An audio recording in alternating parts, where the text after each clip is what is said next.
नमस्कार, आप देखें तिवारी भैया, मैं हूं वेद प्रकाश। एक तरफ जिस समय समीर वानखेड़े छापे मार रहे थे, उस समय देश का एक बड़ा सा शो लॉन्च हो रहा था। नाम था बिग बॉस 15।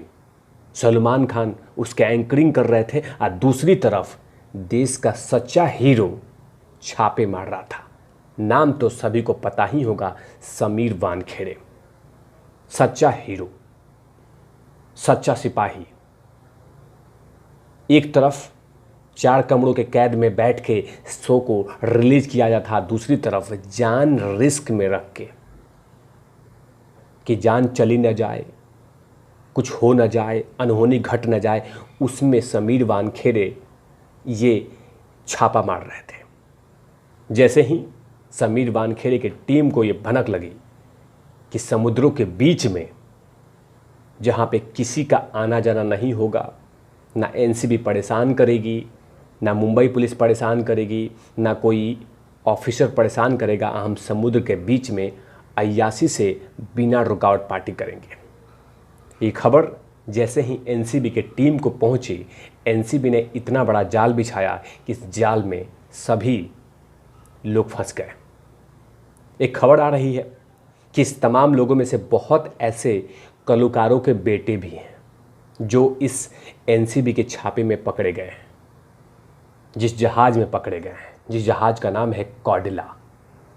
इतनी बड़ी सीप जिसमें लगभग 1000 लोग सवारी कर सकते हैं, जो कि मुंबई से गोवा जा रही थी।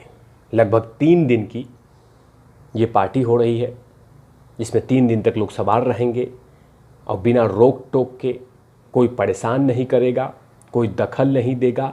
अनलिमिटेड दारू, नशा, चरस, चीलम, एमडी, ये तमाम चीज़ें आती रहेगी और पार्टी होती रहेगी। और ना एनसीबी छापे मारेगी, और जब छापे मारेगी तब तक सब कुछ खत्म हो जाएगा। लेकिन आखिरकार कहीं ना कहीं, किसी न किसी तरीके से समीर वानखेड़े के टीम को ये पता चला कि इतनी बड़ी जहाज पे 3 दिन तक पार्टी चलने वाली है, जिसकी कीमत एक दिन का, एक व्यक्ति का 80,000 रुपया रखा गया था। एक रिपोर्ट के अकॉर्डिंग ये खबर आ रही है कि लगभग 80,000 रुपये का एक टिकट था, जिसमें 3 दिन तक अनलिमिटेड पार्टी कीजिए, इंजॉय कीजिए, और इसमें बीच में कोई आपको गिरफ्तार नहीं करेगा। मस्ती कीजिए, क्योंकि एनसीबी का सबसे बड़ा खतरा होता है, खासकर मुंबई की धरती पे या कहीं पे भी आप रेव पार्टी करो या ड्रग्स की पार्टी करो तो कहीं ना कहीं नारकोटिक्स ब्यूरो का डर तो हमेशा से दिखता है। इसीलिए उन तमाम चर्ची गंजेड़ियों ने यह प्लान किया कि सबसे बेहतर है कि समुद्रों के बीच में, चारों तरफ समुद्र हो, बीच में जहाज हो, और उसके बाद पार्टी करेंगे, ताकि कोई आएगा और परेशान ही नहीं करेगा, ना कोई सवारी करेगा और ना कोई परेशान करे। लेकिन एनसीबी ने ऐसा जाल बिछाया, जिस जाल में ये तमाम लोग फंस गए जो लोग इस पार्टी में शामिल थे। क्योंकि एनसीबी ने एक टीम बनाई, पहले उस जहाज में सवार हो गए और चुपचाप ये अय्याशी को देखते रहे। आज जब तक ये अय्याशी चलती रही और जैसे ही ड्रग्स का सेवन स्टार्ट हुआ, उसके बाद समीर वानखेड़े साहब की टीम ने इन तमाम लोगों को उठा लिया। लगभग 12:30 बजे 10 से 15 लोगों की हिरासत में लिया गया है और उनको वापस मुंबई लाया गया है। और फिलहाल आज संडे है। अब संडे के दिन ये देखना होगा कि उन तमाम लोगों को जिसे हिरासत में लिया है उसे कोर्ट के सामने पेश करना होगा, क्योंकि एनसीबी हमेशा से कोशिश करती है कि वो तमाम साक्ष्य जुटा के रखें, क्योंकि कोर्ट पूछती है कि एविडेंस क्या है।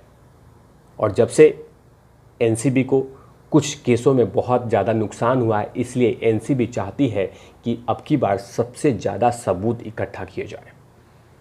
तभी तो एनसीबी ने उन्हें ऑन द स्पॉट गिरफ्तार करना चाहती थी।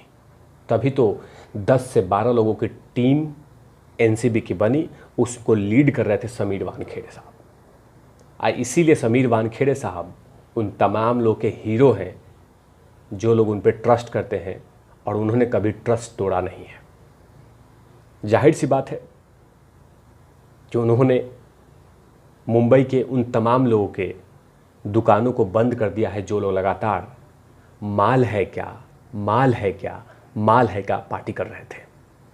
और कहीं ना कहीं उन तमाम लोगों को ये संदेश दे दिया कि जब तक समीर वानखेड़े एनसीबी के जोनल डायरेक्टर रहेंगे तब तक कोई पार्टी नहीं हो सकती है, ना मुंबई की धरती पे कोई ड्रग्स का धंधा होगा। इसीलिए इतनी बड़ी छापा, अब तक का सबसे बड़ा छापा मारा गया है। लेकिन फिलहाल ये खबर ये भी आ रही है कि बहुत सारे कलाकारों के बेटे भी इसमें शामिल हैं। जब मैं ये वीडियो बना रहा हूँ तब ऐसी कोई भी खबर अभी नहीं आ रही है, क्योंकि जाहिर सी बात है कि इतनी बड़ी छापा है और समीर वानखेड़े इस मौका को कहीं जाने नहीं देना चाहते हैं। इसीलिए वो कोशिश कर रहे हैं कि वो तमाम साक्ष्य जुटाए जाए कि आखिर इतनी बड़ी जहाज पे, इतनी बड़ी सीप पे आखिर ड्रग्स आया कहाँ से।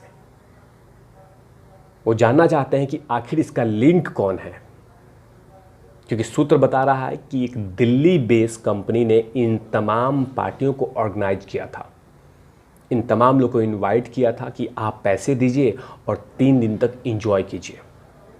ये अंदाज़ा लगाइए कि लगभग 7 से 8 घंटा उस शिप पे लगातार एनसीबी जाल बिछा रही थी और उन तमाम लोग को नज़र बना के रखी थी कि आखिर पार्टी कब स्टार्ट हुआ। और जैसे ही पार्टी स्टार्ट हुआ उन तमाम लोग को अरेस्ट कर लिया गया।